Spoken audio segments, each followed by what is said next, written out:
श्री स्वामी समर्थ चरित्र सारामृत अध्याय 5। श्री गणेशाय नमः। भवकानन वैश्वानरा अज्ञानमत छेदका भास्करा पूर्ण साक्षी परात्परा भक्ता खरा सदैव तू गंगाजळ जैसे निर्मळ तैसे तुझे मन कोमल तुझेसी स्तविता प्रेमळ सत्वर त्याते पावसी विशेष गंगा जळाहुन आपुले असे महिमान पाप ताप आणि दैन्य तुमच्या स्मरणे निवारती स्वामी चरित्र कराया श्रवण श्रोते बैसले सावधान प्रसंगाहूनही प्रसंग पूर्ण रसभरित पुढे पुढे ज्यांचे सबळ पूर्व पुण्य तया झाले स्वामी दर्शन ऐसे चोळप्पा आदी करून भाग्यवंत सेवे करी अक्कलकोट नगरात एका तपापर्यंत स्वामीराज वास करीत भक्त बहुत जाहले वार्ता पसरली चहूकडे कोणासी पडता साकडे धाव घेती स्वामींकडे राजे रजवाडे थोर थोर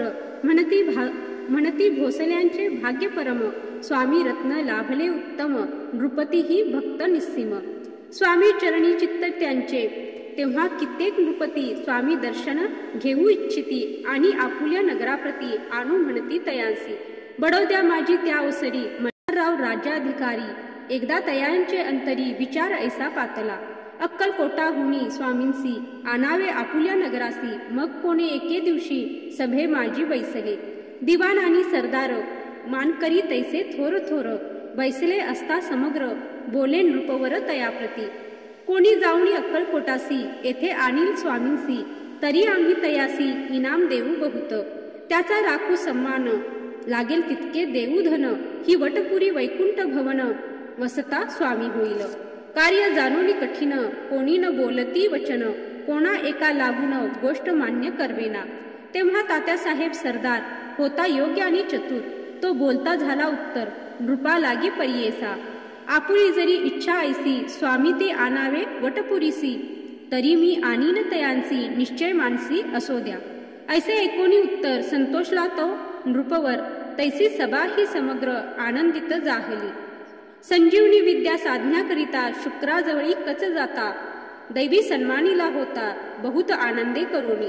नृपतीसह सकळ जने त्यापरी तात्यासी सन्माने गौरवोनी मधुर वचने यशस्वी हो म्हणती तया बहुत धन देत नृपती सेवक दिधले सांगाती जावया अक्कलकोटाप्रती आज्ञा दिली तात्यासाहेब निघाले सत्वर अक्कलकोटी आले नगर पाहुनी संतोषले जे केवळ वैकुंठ पाहुनी स्वामींची दिव्य मूर्ती आनंदित झाले चित्ती तेथील जनांची पाहुनी भक्ती धन्य म्हणती तयाते अक्कलकोटीचे नृपती स्वामी चरणी त्यांची भक्ती राजघराण्यातील युवती त्याही करती स्वामी सेवा आणि सर्व नागरिक तेही झाले स्वामी सेवक त्यात वरिष्ठ चोळप्पादिक सेवे करी निस्सीम ऐसे पाहुणी तात्यासी विचार पडला मानसी या नगरातून स्वामींसी कैसे नेऊ आपण अक्कलकोटीचे सकलजन स्वामी भक्त झाले पूर्ण स्वामींचेही मन रमून गेले ऐसे ह्या ठाया प्रयत्नांती परमेश्वर प्रयत्न कार्य होय सत्वर लढवोनी युक्ती थोर कार्य आपण साधावे ऐसा मनी विचार करोनी कार्य आरंभिले तात्यांनी संतुष्ट रहावे सेवकजनी ऐसे सदा करिताती करोनी नाना पक्वाने करीती ब्राह्मण भोजने दिधली बहुसाल दाने याचक धने तृप्त केले स्वामीची या पूजेप्रती नाना द्रव्ये समर्पती जेने सेवेकरी संतुष्ट होती ऐसे करीती सर्वदा